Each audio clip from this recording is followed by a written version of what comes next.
La razón por la que Israel nunca ha podido poseer esa tierra que recibieron es porque Israel no ha sido fiel a Dios. Pero algún día, como dice Zacarías 12:10, mirarán a mí, a quien traspasaron, y llorarán como se llora por hijo unigénito. Aceptarán a Jesús como su Mesías. Alcanzarán su salvación. Y el día que alcancen su salvación, el Mesías mismo les dará la tierra. Mientras tanto, continúan reivindicando la tierra y mientras lo hagan, el resto del mundo árabe será su enemigo acérrimo en uno u otro grado. Abraham no ayudó en este conflicto. Dios le hizo la promesa a Abraham y le pidió que confiara en él para tener a ese hijo. Abraham tenía alrededor de 100 años y Sara 90 y eran estériles, de acuerdo con Génesis 11:30 y 17:15 al 17. Abraham debe haberse preguntado cómo podría llegar él a ser el padre de muchas naciones si no era capaz de engendrar ni a un solo hijo. Un día, su esposa Sara le propuso el siguiente plan en Génesis 16:2. Ya ves que Jehová me ha hecho estéril. Te ruego, pues, que te llegues a mi sierva, quizá tendré hijos de ella. En un acto de desconfianza hacia Dios, Abraham siguió el plan de su esposa. Agar concibió y dio a luz un hijo cuyo nombre era Ismael, un hijo ilegítimo, no el hijo de la promesa de Dios, no el hijo del pacto, de acuerdo con Génesis 16, 4 y 15.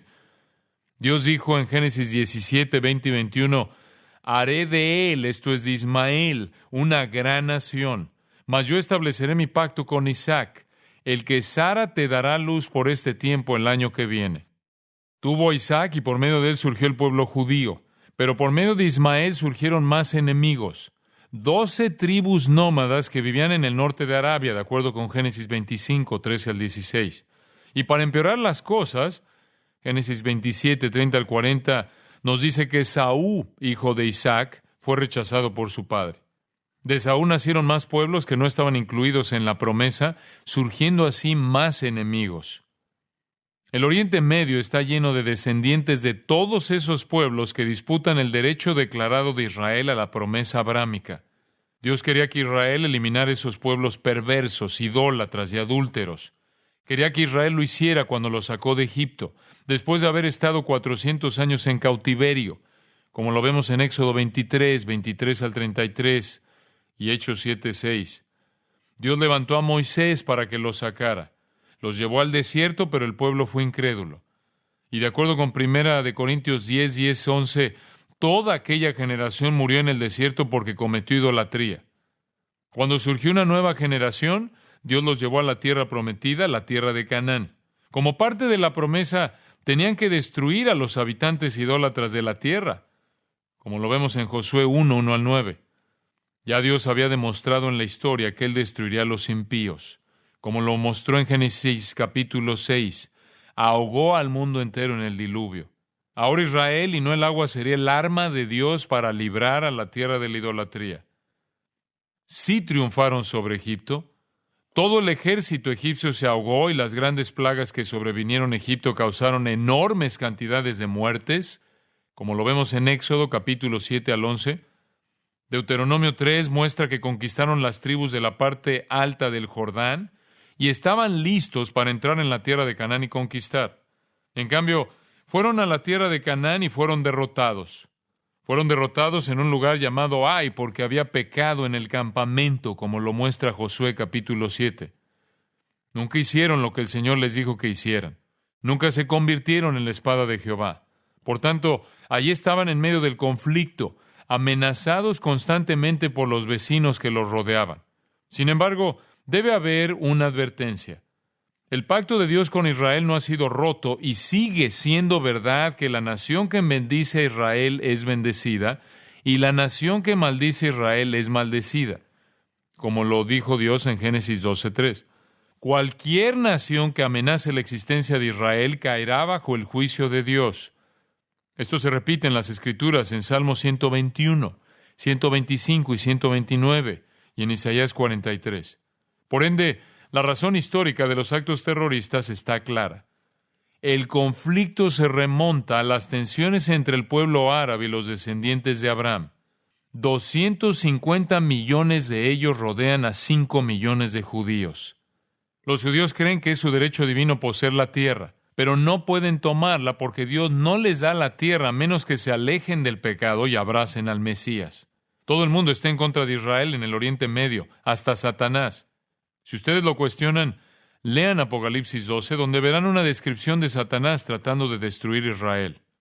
Entonces, las Escrituras dicen que los descendientes de Ismael, de acuerdo con Génesis 16:12, delante de todos sus hermanos habitarán. Todas estas personas están tratando de convivir en el Oriente Medio y ahí está el pequeño Israel, el pueblo del pacto, rodeado de pueblos con la destrucción dándoles vuelta en la cabeza. En los tiempos bíblicos, estos diversos grupos de personas quedaron separados. Eso ayudó a mantener la paz de manera natural. Es un sistema de contrapesos y salvaguardias. Cuando todo el mundo hablaba un solo idioma y era del mismo parecer en la batalla, Dios los esparció, separó los idiomas y los diseminó por todo el mundo, como lo vemos en Génesis 11:9. En cuanto a las personas impías se reúnen, existe una gran fuerza de personas impías. Se convierten en una gran fuerza de maldad rotunda y desenfrenada. Dios separa al mundo en naciones porque evita el mal monolítico.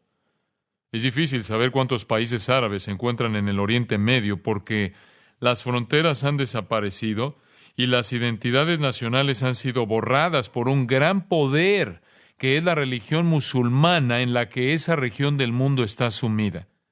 El imperio árabe se convirtió en un inmenso imperio debido a un hombre llamado Mahoma, cuyo nombre en árabe significa altamente alabado. Nació en la ciudad de la Meca en el año 570 después de Cristo, casi 500 años después de Cristo. Desea ser descendiente directo de Ismael. ¿Eso encaja? Este Mahoma se convirtió en la fuente del Corán, que es el libro sagrado del Islam. En el año 622 se estableció en Medina, y esa fecha se convirtió en la fecha oficial del comienzo del calendario islámico. Durante los primeros 100 años después de Mahoma, el mundo árabe se unificó en grado sorprendente, ya que esa parte del mundo sucumbió al poder del Islam, sobre todo por el filo de la espada. La guerra cuyo propósito es la de someter a los infieles al Islam se considera yihad, una guerra santa. El mismísimo Mahoma mató y robó a los infieles en nombre de Alá. Convertir o morir es la herramienta más persuasiva en el arsenal del misionero islámico. Esa afición por la muerte aún existe en los rasgos radicales del Islam. El Islam siempre ha conquistado con la espada. De hecho, se hizo del poder en el territorio de Israel y lo mantuvo hasta el año 1948. Vemos una razón natural de por qué esto sucede. Vemos una razón histórica de por qué esto sucede. Existe una profunda animosidad hacia Israel. Entonces, ¿por qué atacan a Estados Unidos? Nosotros somos los principales defensores y amigos de Israel. En la literatura que yo he leído, los musulmanes radicales se refieren a Israel como el pequeño Satanás y a Estados Unidos como el gran Satanás. Nosotros somos la fuerza mayor y, por lo tanto, la amenaza mayor en nuestro apoyo a Israel. Esto nos lleva a la tercera razón, que es una razón religiosa. Vamos más allá del conflicto de los grupos de personas a la religión misma. Existen 1.200 millones de musulmanes en el mundo actual. Islam es una palabra que significa rendición o sumisión. El Islam alega que se ha rendido completamente a la voluntad de Alá. Y ellos creen que la voluntad de Alá fue revelada mediante el profeta Mahoma. Y la revelación de Alá se encuentra escrita en el libro sagrado musulmán llamado el Corán. Ahora bien, sin entrar en toda la teología del Islam, permítanme darles algunas cosas en qué pensar para que comprendan los soportes teológicos. Existen 6 artículos de fe básicos en el Islam. Si fuéramos a crear una afirmación doctrinal islámica, sería de la siguiente manera. Número 1. Los musulmanes creen que Alá es la única y verdadera deidad. No es una trinidad, no es el Dios del Antiguo Testamento y no es el Dios del cristianismo. Número 2. Los musulmanes creen que el Corán es el libro más sagrado. El Islam reconoce otros libros sagrados, pero solo el Corán es puro. Número 3. Mahoma es el más grande de los profetas de Alá. Según la literatura islámica, Alá envió a miles de profetas, Jesús es uno de ellos, pero Mahoma es el más grande de los profetas. Número 4. Los musulmanes creen en los ángeles de Alá. Número 5. Alá ha predeterminado todas las cosas por decreto inalterable. Alá es totalmente soberano y el destino de todas las personas está predeterminado por Alá. Número 6. Los musulmanes creen en un día de juicio cuando todos los muertos resucitarán para ser juzgados por Alá y serán juzgados de acuerdo con sus obras. Ningún musulmán puede saber con certeza dónde va después de la muerte. Alá decide el destino de todas las personas por medio de una clase absoluta y arbitraria de determinismo. La mayoría de los musulmanes se aferra a la esperanza de que las buenas obras pesarán grandemente en la balanza de justicia de Alá, pero no existen garantías. Esos son los 6 artículos de fe básicos. Luego hay 5 deberes llamados los pilares del Islam. Estas son prácticas religiosas obligadas. En primer lugar, recitar la declaración de fe islámica conocida como Shahada. Es un cántico que dice: no hay otro Dios sino Alá y Mahoma es su profeta. La mayoría de los musulmanes lo recitan muchas veces al día. En segundo lugar, la oración 5 veces al día. Estas son oraciones obligatorias y convencionales. Las 5 veces al día son establecidas. Las mezquitas islámicas usualmente tienen un alminar. En lo alto del alminar se encuentra un muezín, quien llama a la oración mediante el canto a la hora exacta de las 5 oraciones durante el día. En tercer lugar, los musulmanes tienen que dar a los pobres. Para lograr esto, a todos los musulmanes se les cobra un impuesto del 2.5% de sus ingresos anuales y de su propiedad. En cuarto lugar, un mes de ayuno llamado Ramadán. ¿Cómo ayunan durante un mes y sobreviven? El ayuno les permite comer de noche, pero no a la luz del día. El Ramadán conmemora la primera revelación hecha a Mahoma en el año 610 después de Cristo. Cuando Mahoma tenía 40 años, recibió la primera supuesta revelación de Dios y eso es lo que conmemora el Ramadán. Solo se permite comer de noche y por la mañana antes del amanecer. En quinto lugar, todos los musulmanes, al menos una vez en la vida, salvo que sea totalmente imposible debido a alguna restricción, deberán hacer un peregrinaje a la Meca. Esa es en esencia la práctica y la teología. Podemos resumir su teología de la siguiente manera: Dios es uno, no 3. Los cristianos y los judíos son considerados infieles. Alá solo ama a los musulmanes fieles, no ama a los pecadores ni a los infieles. La mayoría de los musulmanes fieles cree que Alá es incognoscible, distante e impersonal. Enseñan que Jesucristo era un simple hombre, un profeta y no Dios el Hijo. El que afirme la deidad de Cristo lo ha convertido en un segundo Dios. Este es un pecado imperdonable llamado shirk en el Islam y hará que una persona vaya al infierno eternamente. Por ende, para un musulmán es difícil ir a Cristo porque ha sido programado toda su vida para que si alguna vez reconoce a Jesús como Dios, vaya al infierno por siempre. Asimismo, su teología niega que Jesús muriera en la cruz porque afirman que Él era un profeta de Alá y Alá nunca permitiría que eso sucediera a uno de sus profetas. Por lo tanto, no murió en la cruz. Por lo tanto, no resucitó de los muertos y nunca regresará. Enseñan además que nadie puede alcanzar la salvación sino el musulmán. Aunque el musulmán nunca puede saber si tiene salvación. Al final, solo los musulmanes la tendrán. Eso es sumamente desgarrador. El Islam no tiene salvador. Muere sin tener la manera de saber hacia dónde van. La teología musulmana no tiene la expiación de pecados y por lo tanto ninguna base para el perdón. Nunca olvidaré una conversación que tuve en un avión con un hombre que era musulmán. ¿Usted peca?, le pregunté. Por supuesto, todo el tiempo, contestó. ¿Qué será de las personas que pecan?, le dije. ¿Pudieran ir al infierno? ¿Por qué sigue haciéndolo?, le pregunté. No puedo parar, respondió. ¿Tiene alguna esperanza?, le pregunté, y esto fue lo que me respondió. Espero que el Dios me perdone.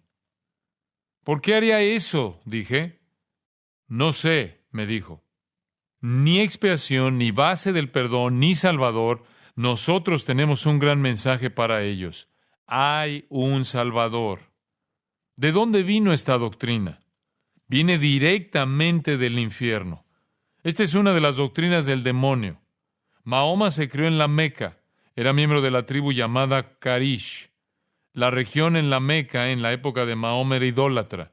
adoraban a 360 ídolos, así como a una prominente piedra negra que según el Corán Gabriel le dio a Abraham.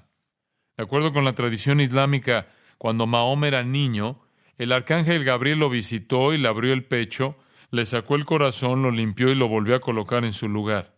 Aquí tenemos a Mahoma creándose en la Meca con 360 dioses, pero Satanás estaba obrando en él para inventar una religión que le pondría fin a la división y reuniría a todo el mundo en un gran e inmenso esfuerzo para deshacer la promesa pactada de Dios. Mahoma sería el instrumento. Sin embargo, el ídolo principal de esos 360 era Alá, el Dios. Alá era el nombre del dios luna. Uno de los símbolos musulmanes es una media luna. Alá era el dios luna, una forma del dios que la familia de Abraham adoraba y que el padre de Abraham, que era un idólatra, adoraba. Hasta Taré es un nombre que se relaciona con el nombre del dios luna.